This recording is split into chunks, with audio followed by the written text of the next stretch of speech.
Hello friends, आज हम जानेंगे एज़ोस्पर्मिया के बारे में।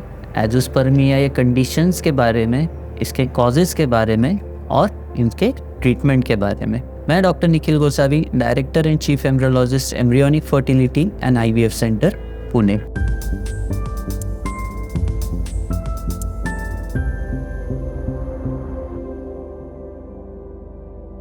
एज़ोस्पर्मिया मतलब क्या? एज़ोस्पर्मिया मतलब एक ऐसी कंडीशंस जिसमें कि अपने शरीर में जो स्पर्म्स प्रोड्यूस हो रहे हैं ये अपने इजैकुलेट के साथ बॉडी के बाहर नहीं आ पाते।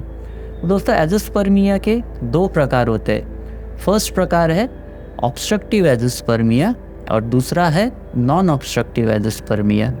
अब ऑब्स्ट्रक्टिव एज़ोस्पर्मिया क्या है? तो ये ऐसी कंडीशन है जिसमें कि टेस्टिकुलर फंक्शन जो रहता है ये नॉर्मल रहता है, यानी कि नॉर्मल तरीके से स्पर्म्स प्रोड्यूस हो रहे हैं अपने टेस्टिस में, लेकिन किसी कारणवश वो स्पर्म्स टेस्टिस से लेकर इजैकुलेटरी डक्ट तक ट्रांसपोर्ट नहीं हो पा रहा है। जो नलिका अपने स्पर्म्स टेस्टिस से लेके इजैकुलेटरी डक्ट तक ट्रांसफ़र करती है उसे हम वास डिफरेंस बुलाते हैं। किस कारणवश इस वास डिफरेंस में ऑब्स्ट्रक्शन आ सकता है या फिर नलिका बॉडी में बनती नहीं है किन पुरुषों में, इस वजह से ये स्पर्म्स इजैकुलेटरी डक्ट तक ट्रांसफ़र नहीं हो पाता है और अल्टीमेटली इजैकुलेशन में स्पर्म्स का एब्सेंस होता है। दूसरी कंडीशन होती है नॉन ऑब्स्ट्रक्टिव एज़ोस्पर्मिया। अब इस कंडीशन में मेल का नॉर्मल रिप्रोडक्टिव फिजियोलॉजी जो रहता है वो पूरा नॉर्मल रहता है, लेकिन टेस्टिस में स्पर्म्स का प्रोडक्शन ये बंद हो जाता है या फिर सीज हो जाता है। नॉन ऑब्स्ट्रक्टिव एज़ोस्पर्मिया के मेजर 5 रीजंस होते हैं। उसमें से फर्स्ट रीज़न जो रहता है वो है इडियोपैथिक, जो कि अननोन रहता है और ये स्पॉन्टेनियसली भी हो सकता है। दूसरा रीज़न रहता है हार्मोनल इम्बैलेंस। कई पुरुषों में एफएसएच, टीएसएच या फिर प्रोलैक्टिन के लेवल्स ये सडनली इंक्रीज होता है, या फिर टेस्टोस्टेरोन का लेवल्स ये काफ़ी मात्रा में घट जाता है। इस वजह से भी ये कंडीशंस आ सकती है। थर्ड रीज़न रहता है जेनेटिक रीज़न, जिसमें कि वाई क्रोमोसोम का माइक्रो डिलीशन होना। फोर्थ रीज़न रहता है अनडिसेंडेड टेस्टिस। दोस्तों, टेस्टिस जो है ये अपने बॉडी से बाहर स्कॉर्टम में हैंगिंग रहता है। अपने बॉडी का टेम्परेचर जो है 37 डिग्री सेल्सियस रहता है और नॉर्मल स्पर्मेटोजेनेसिस या फिर टेस्टिकुलर फंक्शन के लिए बॉडी से 1 to 2 डिग्री सेल्सियस लेस का टेम्परेचर हमें चाहिए होता है। अगर हमारे टेस्टिस बॉडी से काफ़ी क्लोज होता है तो एलिवेटेड हीट की वजह से टेस्टिकुलर फंक्शन ये हैम्पर हो सकता है और अपना स्पर्म प्रोडक्शन ये बंद हो सकता है। फिफ्थ रीज़न रहता है रेडिएशन या फिर कीमोथेरेपी। कई सारे पेशेंट जो कैंसर से ग्रस्त है और रेडिएशन या फिर कीमोथेरेपी ऑप्ट करते हैं, इनमें टेम्पररी टेस्टिकुलर एट्रोफी होना या फिर टेम्पररी स्पर्म का प्रोडक्शन बंद होना ये काफ़ी हद तक देखा जाता है।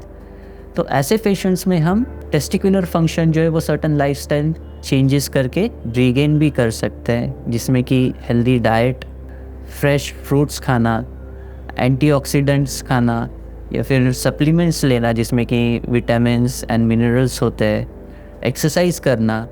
इससे हम ये सारी चीज़ें रीगेन कर सकते हैं और स्पर्म प्रोडक्शन वापस ला सकते हैं। तो दोस्तों, अब हम जानेंगे एज़ोस्पर्मिया के ट्रीटमेंट के बारे में।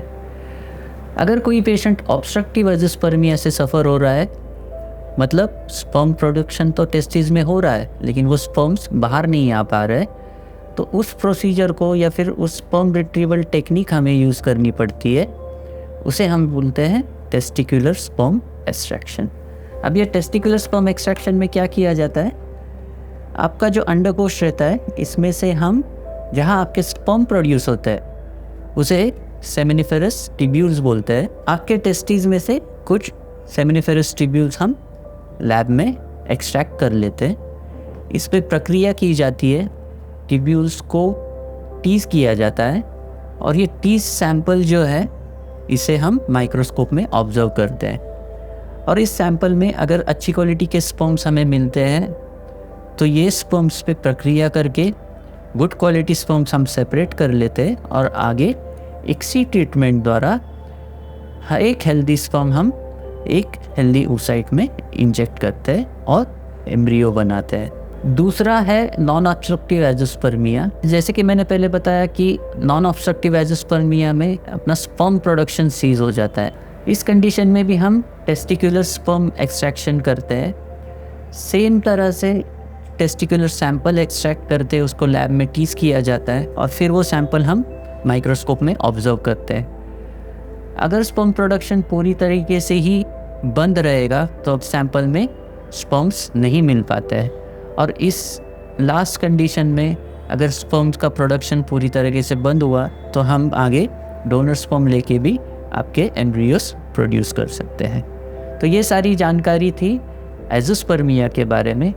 अगर इस रिगार्डिंग आपको और कुछ डाउट्स रहेंगे तो हमें कमेंट बॉक्स में कमेंट कीजिए। हम आपके सारे सवालों के जवाब दोबारा नए सेशन में लेकर आएंगे। तब तक के लिए धन्यवाद।